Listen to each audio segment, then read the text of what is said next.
Hi friends, welcome back to my channel Nadia art and craft. आज की कहानी है आर्यन और उसके दादाजी की। कहानी का शीर्षक है असली खजाना। आर्यन एक मेहनती लड़का है जो सदा दूसरों की चीजें देखकर दुखी रहता था। शाम का समय है। आर्यन आंगन में उदास बैठा था। उसके हाथ में एक पुराना मोबाइल था। आर्यन एक लड़के को गुजरते देखता है जिसके पास नई चमकती हुई साइकिल थी। आर्यन सोचता है, काश उसके पास भी ऐसी नई चमकती हुई साइकिल होती तो कितना अच्छा होता। तभी दादाजी आते हैं और उसके कंधे पर हाथ रखते हैं और पूछते हैं, आर्यन बेटा क्या हुआ, तुम इतने उदास क्यों हो। तब आर्यन दादाजी को बोलता है, दादाजी देखो, सबके पास नई नई चीजें हैं और मेरे पास कुछ नहीं, तो मैं खुश कैसे रह सकता हूँ। तब दादाजी आर्यन को बोलते हैं, आर्यन खुशी चीजों में नहीं बल्कि नजरिए में होती है।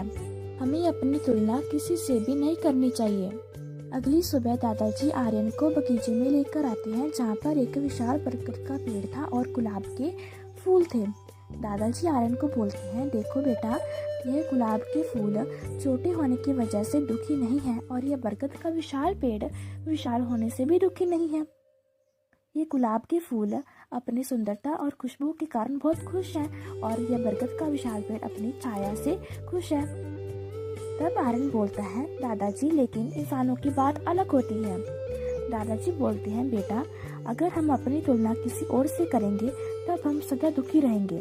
तुम्हारे पास स्कूल है, पढ़ने के लिए किताबें हैं और प्यार करने वाला परिवार है। कई लोगों के पास तो यह भी नहीं होता। तब आर्यन की आंखों में एक चमक आती है और उसके चेहरे पर मुस्कुराहट आती है। शाम को आर्यन आंगन में आता है और अपने पुराने खिलौनों से खेलने लगता है। वह अपनी पुरानी ड्राइंग बुक निकालकर उस पर चित्र बनाने लगता है। उसे ये समझ आ गया था कि अगर वह अपनी तुलना किसी और से करेगा तो वह सदा दुखी रहेगा। अगर वो अपनी तुलना किसी से भी नहीं करेगा तो वह दुनिया में सबसे अमीर इंसान बनेगा। कहानी का संदेश है, संतोष ही बड़ा धन है।